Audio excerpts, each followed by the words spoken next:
এমন একটা সিস্টেম, একজন পথচারী মানুষ যদি পানি খেতে আসে সে পারবে না, কারণ তার কাছে কার্ড নেই।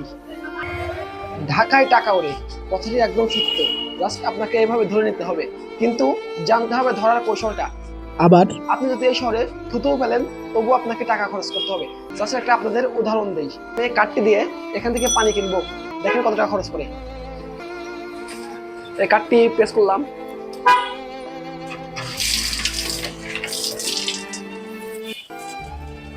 দেখেন এখানে 48 পয়সার পানি কিনছি আমি।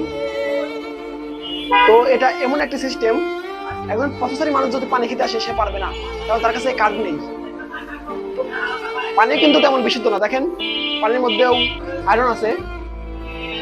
এটা হলো প্রোগ্রামেবল সিস্টেম, এখানে উন্নত মানের সেন্সর ব্যবহার করা। আপনি যদি এখানে যদি কার্ডটি রাখেন তাহলে পানি পড়বে। এখন আমার কাছে টাকা নেই, দেখি কি হয়। এখানে লেখা হচ্ছে প্লিজ ওয়েট। তার মানে দিবে না।